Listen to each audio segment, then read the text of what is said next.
சாமி 10ல் ராகு, 4ல் கேது. இந்த 10ல் ராகு இருந்தால் என்ன நடக்கும் தெரியுங்களா? தொழில் மாறிக்கொண்டே இருப்பார்கள்.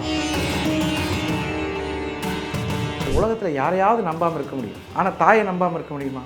தாய்கிட்டே அவங்க பகையை காமிச்சிருவாங்க. நீ சரியில்லை, நீ மன அழுத்தத்துக்கு காரணமாயிட்ட, உன்னால தான் நான் கெட்டு போனேன். இப்போ நம்ம சொல்ல போகிற கோயில் இந்த இடத்துல ரொம்ப முக்கியமான விஷயம். சந்திரனின் சாபம் நீங்கிய ஸ்தலம். உங்களுக்கான பரிகார கோயில். சுகமே சொல்ல சாமி. ஐயா வணக்கம் வணக்கம் வணக்கம். சாமி 10ல் ராகு, 4ல் கேது. 10ல் ஒரு பாவியாவது இருக்கணும். ஆமாம், ராகுவே இருக்காரு. அப்போ சந்தோஷம், அது ஒரு பெரிய விஷயம்தான். 4ல் கேது படகக கால சர்ப்பயோகம்னு பேர் இருக்கு. ஒவ்வொன்றுக்கும் ஒவ்வொரு யோகம் வச்சா ஆமாங்க. அதான் கேது ராகுவே இருக்கக்கூடாது போல, தூக்கிடணும் போல தெரியுது. அதுதாங்க பெரிய பிரச்சனை. நீங்கள் இந்த ராகு கேதுகளை நம்பி தான் எல்லா விதமான சூழ்நிலைகளையும் இதில் இதாகும். இப்போ பாருங்கள், இந்த 4ல் கேது இருந்தாலே உங்களுக்கு தெரியும், படிப்பு தடை.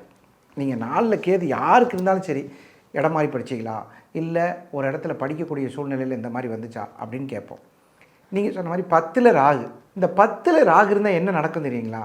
தொழில் மாறிக்கொண்டே இருப்பார்கள்.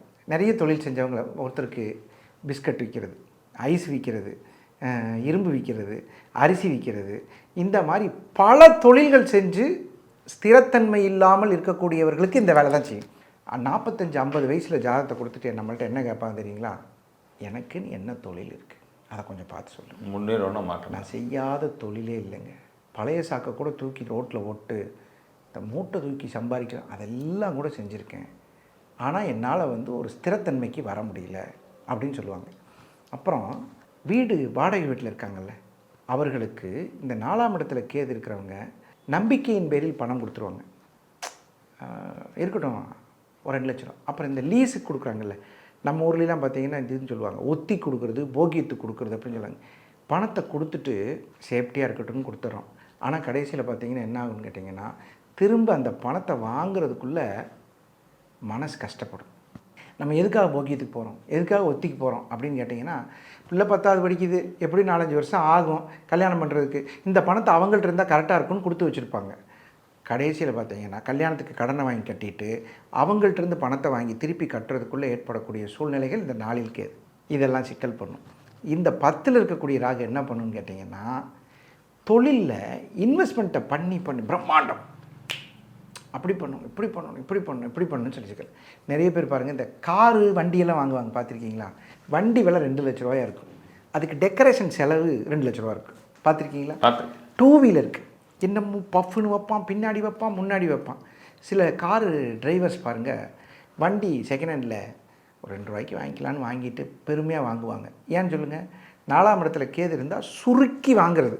ஒரு செட்டு ஒரு 40,000 ரூபாய்க்கு வாங்கிடலாம். டயர், ரேடியல், அது இதுன்னு வண்டிக்கு செலவு பண்ணி வண்டியோட மொத்த காசு எவ்வளோ தெரியுமா இருக்குங்க?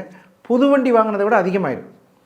ஆனால் ஒரு சூழ்நிலையில் இதை விற்கும்போது என்ன மாடலு, அவ்வளோதான். என் வண்டியில் என்ன செட்டு தெரியுமா? அந்த செட்டு இருந்துச்சு, பூப்பர் எல்லாம் கொடுத்துட்டேன். எவ்வளோ செலவு பண்ணேன்? 5 லட்ச ரூபா செலவு பண்ணேன். திருப்பி அது கிடைக்காமல் போதல். அப்புறம் வீடு கட்டுறது. இவங்களுக்கு பெரும்பாலும் இந்த வீடு கட்டுறதெல்லாம் 4ஆம் இடத்துல கேது இருந்தாலே வீடு கட்டுறதில் சந்துக்குள்ளே இடத்த வாங்கிட்டு படாத பாடுபடுறது, சுற்றி இருக்கிறவங்க எல்லாருக்கிட்டேயும் மனக்கசப்புகள் ஏற்பட்டுரும், இதெல்லாம் வரும். அப்புறம் 4ஆம் இடம் தாய் ஸ்தானம். தாய் உலகத்தில் யாரையாவது நம்பாமல் இருக்க முடியும், ஆனால் தாயை நம்பாமல் இருக்க முடியுமா? தாய்கிட்டேயே அவங்க பகையை காமிச்சிருவாங்க. நீ சரியில்லை, நீ மன அழுத்தத்துக்கு காரணமாயிட்ட, உன்னால தான் நான் கெட்டு போனேன். எப்போ பார்த்தாலும் இதை சொல்லிகிட்டே இருப்பாங்க. அம்மாவுக்கு என்ன ஒன்றுனா, என்னடா இவன் இப்படியே சொல்லிட்டு இருக்கானேன்னு சொல்லி மன வருத்தம். தாயின் மன வருத்தத்திற்கு ஆளாகி தாய் வேதனைப்படும் அளவிற்கு நடந்து கொள்வார்கள். நம்மளை மீறி நடக்கிறது. இங்கே வந்தீங்கன்னா 10ல் ராகு, பிரம்மாண்டத்தை தொழிலில் காமிப்பார்கள். எங்கே போய் காமிப்பாங்கன்னு கேட்டிங்கன்னா, சிறுக சிறுக சிறுக சிறுக சிறுக ஒரு என்லார்ஜ் பண்ணி கடைசியில் நீங்கள் நிறைய பாருங்கள், இந்த ரியல் எஸ்டேட் துறையில் இருக்கிறவங்க எல்லோரும் பாருங்கள், ஓப்பனிங்க்கு செலவு பண்ண காசை உள்ளே ரோடு போட்டிருக்கலாம். ஓப்பனிங்க்கு யாரோ ஒரு சினிமா நடிகையை கூப்பிட்டு அதில் ஒரு 50 லட்ச ரூபா காலியாயிரும். உள்ளே ரோடு போட்டிருந்தால் வியாபாரம் ஆகிருக்கும். ஆனால் நிகழ்ச்சி பிரம்மாண்டமாயிரும். கடைசியில் பார்த்தீங்கன்னா வியாபாரமாக அப்படியே கிடக்கும். அப்புறம் அந்த பழைய பார்ட்டி இருக்கான் பாருங்கள், யார்? ஓனர் பில்டிங் அந்த இடத்தோட ஓனர் நீ கொடுத்து போட்டு வேறு வேலையை பாருன்னு சொல்லிடுவாங்க. இந்த மாதிரி இந்த டைமிங் கால்குலேஷன், அதிகப்படியான காசு செலவாகிறது, இதெல்லாம் இந்த 10ல் ராகு தான். ஆரம்ப காலத்தில் படிப்பில் தடை. நீங்கள் இந்த ஆரம்ப காலத்தில் சின்ன வயசில் படிப்பில் தடை வர்றது இதெல்லாம் இதில் தான் வரும். அப்புறம் பாருங்கள், படிப்பை போராடி படிப்பது. 4ஆம் இடத்துக்கு கேது என்ன பண்ணுன்னு கேட்டிங்கன்னா ரொம்ப கஷ்டப்பட்டு படிக்கிறது. இந்த அப்பா அம்மா திட்டிகிட்டே இருப்பாங்க. என்னன்னு கேட்டிங்கன்னா, ஹேண்ட் ரைட்டிங் நல்லா எழுது, அதை நல்லா எழுது, ஹேண்ட் ரைட்டிங் கிளாஸுக்கு இவ்வளோ பணம் கட்டியிருக்கேன், அவ்வளோ பணம் கட்டியிருக்கேன், இவ்வளோவெல்லாம் சொன்னால் கூட அவங்களுக்கு கோபம் வந்துடும். இன்னொரு விஷயம் சொல்கிறேன், எங்களுக்கு இந்த 4ஆம் இடத்துல கேது இருக்கிறவங்க எழுத்தை பார்த்தீங்கன்னா ஒரு பாம்பு போன மாதிரியே இருக்கும். சில பேர் பாருங்கள், ஃபோன் பேசிகிட்டு இருக்கும்போது பேனா வெடிச்சு இப்படி ஆமாம் இல்லை, அப்புறம் அந்த பேப்பரை பார்த்தீங்கன்னா பூரா பாம்பாக இருக்கும். பார்த்துருக்கீங்களா? இதெல்லாம் இந்த 4ஆம் இடத்துக்கு கேது. பேசிக்கிட்டே எழுதிட்டே இருப்பாங்க. சில பேர் பாருங்கள், இந்த 10ல் ராகு இருக்கிறவங்க என்ன பண்ணுவாங்கன்னு கேட்டிங்கன்னா, தொழிலுக்கு ஒரு முதலீடை போட்டுருவாங்க. இப்போ என்ன சொல்கிறது, ஒரு டாக்ஸி வாங்கிடுவாங்க. வாங்கிட்டு 4 நாள் ஜம்முன்னு ஓட்டிகிட்டு இருப்பாங்க. திடீர்னு என்ன பண்ணுவாங்கன்னா, ஏதோ வேறு தொழிலுக்கு போவாங்க. 4-5 ரியல் எஸ்டேட் பண்ணலான்னு நினைக்கிறேன் அப்படின்னு சொல்லி அதுக்கு போவாங்க. இப்படி கன்வெர்ட் ஆகிட்டே இருந்து ஸ்திரத்தன்மையை கொடுக்காமல் இந்த ராகு டிஸ்டர்பன்ஸ் பண்ணும். அப்புறம் 4ஆம் இடம் என்பது சுகம். ஒரு மனிதனுக்கு சுகம் தேவை. அந்த சுகம் இருந்தால் தான் வாழ்க்கையில் நல்ல முன்னேற்றம், நல்ல பெரிய புகழ் எல்லாமே இருக்கும். நீங்கள் சுகம் இல்லைன்னா பார்த்தோன்னே கேட்குறமா இல்லையா, என்னங்க நல்லா இருக்கீங்களா அப்படின்னு கேட்டால் அந்த சுகம் அந்த 4ஆம் இடம். நம்மளே அதான் சொல்லிட்டு இருக்கோம், சுகமே சூழல் தானே சொல்லி. ஆமாம், அந்த 4ஆம். அப்போ உங்களுக்கு 4ஆம் இடத்துல ஏதாவது ஒரு சுபகிரகம் இருக்கா? எனக்கு இல்லை சாமி, 4 இல்லை, 4ஆம் இடத்தை பார்க்கு. 4ஆம் இடத்தை சுபகிரகம் பார்க்கு. அப்போ 4ஆம் இடம் நீங்கள் சுகம்னு ஒரு வார்த்தையை பயன்படுத்தினாலே 4ஆம் இடத்தை சுபகிரகம் பார்க்கணும், இல்லை 4ஆம் இடத்துல சுபகிரகம் இருக்கணும். இது இருந்தால் தான் இந்த வார்த்தை சூழ முடியும். அதனால் இது கரெக்டாக இருக்கும். அது மாதிரி உங்களுக்கு 4ஆம் இடம் என்பது சுகம். அந்த சுகமாக இருக்கீங்களா, சௌக்கியமாக இருக்கீங்களா, இதெல்லாம் கேட்குறது அந்த 4ஆம் இடம். ராகுவே 4ஆம் இடத்தை பார்க்க, ராகு 4ஆம் இடத்தை பார்க்கணும். அது பார்த்தாலும் அங்கே கேது தான் அங்கே பவர். எப்பயுமே பாருங்கள், ஒரு ஜாதகத்தில் முக்கியமான விஷயம், பார்க்கும் கிரகத்திற்கு 2வது பலன், இருக்கும் கிரகத்துக்கு முதல் பலன். இப்போ ஒரு இடத்துல நீங்கள் இருக்கீங்கன்னா உங்களுக்கு ஃபஸ்ட்டு பவர், 2வது பார்க்கும் கிரகங்கள், 3வது தான் அந்த வீட்டு ஓனர். அப்போ இப்படி பார்க்குற வகையில் இப்போ இங்கே குடியிருக்கிறவர் யாருங்க, 4ஆம் இடத்துல கேது இருக்கார். சுகக்கேடுகள், மருத்துவத்தால் மருந்துகளை சாப்பிட்டு உடல்நிலை பாதிப்படும். ஒருத்தருக்கு மருந்து கண்டுபிடிக்கிறது இல்லைங்க, ஒரு வியாதி. பெரும்பாலும் இவர்களுக்கு குடல் வியாதிகள். 4ஆம் இடத்துல குடல், வைடல் பிரச்சனைகள், ஹிரண்யா. நீங்கள் குடல்னால் கேது இல்லையா, இந்த குடல் சம்மந்தப்பட்டது, இந்த ஸ்டண்ட் வைக்கிறது 4ஆம் இடத்துல கேதுன்னா, இந்த 4ஆம் இடம் என்பது இதயத்தை குறிக்கும். இந்த மாதிரி இடங்களில் இந்த கேது ஸ்டண்ட் வைக்கிறது. உங்களுக்கு தெரியும், கேதுன்னா உன்னை கட் பண்ணி ஜாயின் பண்ணுறது. நான் ஏற்கனவே சொன்னேன், டூப்ளிகேட். அதாவது நல்லா இருக்கிற ஒரு பொருள் கெட்டு போயிடுச்சு, அதை தூக்கி போட்டு பிளாஸ்டிக்லேயோ மெட்டல்லையோ இது வைக்கிறது. அப்புறம் இப்போ நீங்கள் கொஞ்ச நேரத்துக்கு முன்னாடி கேட்பீங்க, எப்பயுமே ஒரு கேள்வி, ஐயா செவ்வாய் கூட கேது சேர்ந்துருந்தா, ஐயா புதனோட கேது சேர்ந்து. செவ்வாய்ங்கிறது மெட்டல். இந்த மெட்டலோட சில இடங்களில் பாருங்கள் இது வச்சுருக்காங்க உங்களுக்கு ஸ்டிக்கு, அந்த மாதிரி ஏதாவது கேட்பாங்க, பார்த்துருக்கீங்களா? அதாவது பிளேட் வச்சு தைச்சிருக்கா, அந்த மாதிரி எதாவது பண்ணியிருக்காங்களா அப்படின்னு கேட்பாங்க. இந்த சுக கிரகத்தோடு, சுக கிரகாதிபதியோடு கேது சுகஸ்தானத்தில் சேர்ந்திருந்தால், செவ்வாய் வச்சுருந்தா பிளேட்டு, இந்த குரு வந்துட்டாருன்னா ஹார்ட் சம்மந்த டூப்ளிகேட், புதன் வந்துட்டாருன்னா நரம்புகளில் எடுத்து தைக்கிறது. இந்த சுக்கிரன், சில பேருக்கு பாருங்கள் ஒரு இடத்துல இருந்து தசை எடுத்து இந்த இடத்துல வச்சு தச்சுக்கலான்னு கேள்விப்பட்டிருப்பீங்க. அந்த மாதிரி ஒவ்வொரு கிரக, சனி இருந்துச்சுன்னா, சனி தான் கால் டூப்ளிகேட் கால் வச்சுருப்பாங்க. குரு இருந்துச்சுன்னா, குரு இருந்துச்சுன்னா தான் லிவர் சம்மந்தப்பட்டது, ஹார்ட் சம்மந்தப்பட்டது, இந்த மாதிரி இதெல்லாம் வரும். அப்புறம் பெரும்பாலும் இந்த கால் டூப்ளிகேட் கால் வைக்கிறது. அப்புறம் பாருங்கள், இந்த சுகர் சம்மந்தமானவங்க கஷ்டப்பட்டு இந்த காலில் விரல், இந்த மாதிரி தொந்தரவுகள், இதெல்லாம் வந்து இவர்களுக்கு இந்த 4ஆம் இடத்துல. அப்படியே இந்த பக்கம் வரும், எங்கே வரோங்க, 10ல் ராகு. 10ல் ராகு செவ்வாயோடு சேரும்போது, இப்போ சந்திரனை சொல்லிடுவோம், 10ல் சந்திரன் ராகு சேரும்போது மன உளைச்சல், பிரம்மாண்டத்தை செய்து தருகிறேன் என்ற வாக்குறுதியை கொடுத்து விட்டு செய்ய முடியாமல் போகிறது. உங்களுக்கு மாதமானால் கரெக்டாக நான் அமௌண்ட்டு போட்டுறேன், மாதமானால் கரெக்டாக செஞ்சிடறேன், இப்படிங்கிற வாக்குறுதியை கொடுத்துட்டு கொடுக்க முடியாமல் போகிறது. இதுதான் சந்திரன் ராகு.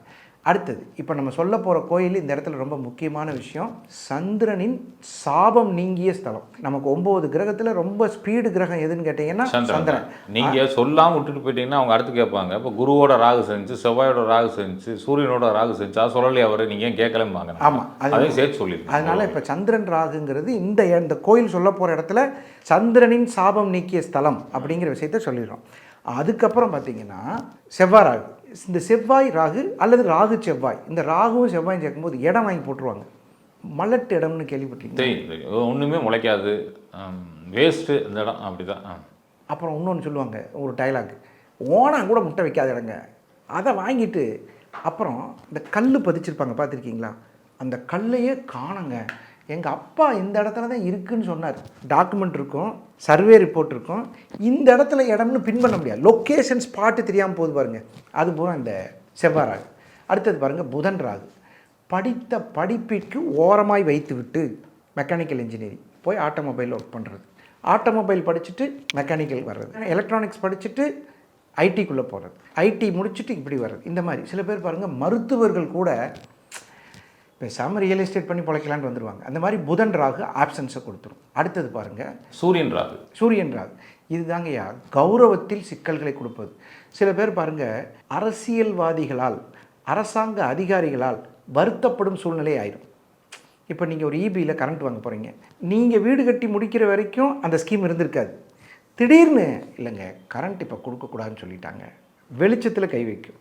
அந்த மாதிரி அப்புறம் அப்பா கிட்ட ஒரு பணம் அமௌண்ட்டு வீடு காட்டுறதுக்காக கேட்டிருக்கேன், அது எதுக்கோ ஒன்று, இப்போதைக்கு இல்லைப்பா யார்ட்டையாவது வாங்கி செய் அப்புறம் தர்றேன். இந்த சூரியன் ராகு. சுக்கிரன் ராகு.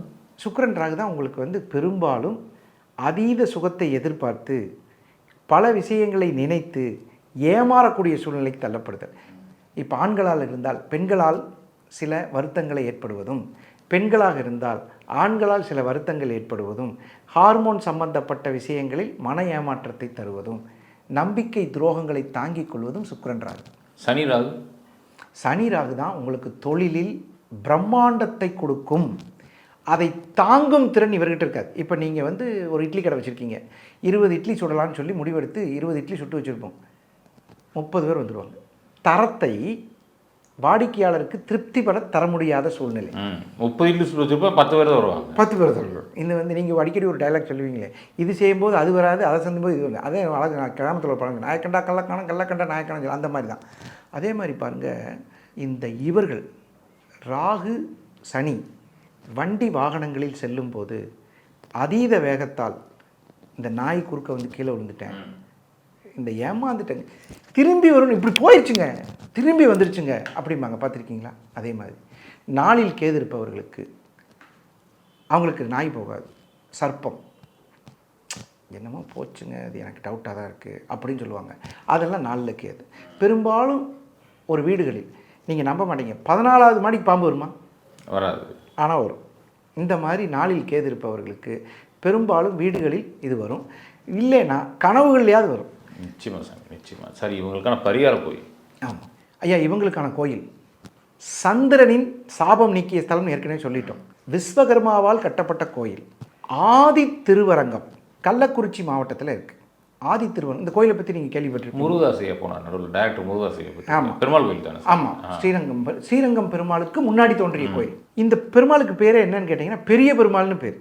பெரிய பெருமாள் ரொம்ப பெருசாக இருக்கும். அப்புறம் ஆதி திருவரங்கம். இந்த கோயிலை பற்றி இப்போ நம்ம சொன்னதெல்லாம் விட்டுருவோம். இந்த கோயிலுக்கு போயிட்டு வந்தால் என்ன நடக்கும் அப்படின்னு கேட்டிங்கன்னா, இந்த கோயிலில் வாசலில் ஒரு வசனம் எழுதி வச்சுருப்பாங்க. என்ன தெரியுமா எழுதி வச்சுருப்பாங்க? நீங்கள் போயிருக்கீங்களா? இல்லை, போனது. என்ன தெரியுமா எழுதி வச்சுருப்பாங்க? அழகாக எழுதி வச்சுருப்பாங்க, யாருக்கெல்லாம் கர்ம வினைகள் தீர்ந்து விட்டதோ இந்த ஜென்மத்தில் அவர்கள் மட்டுமே இந்த கோயிலுக்கு வர முடியும் அப்படின்னு எழுதி வச்சுருப்பாங்கய்யா. மிக பழமையான கோயில், ஒரு 5000 வருஷத்துக்கு சுமார் முற்பட்ட கோயில்.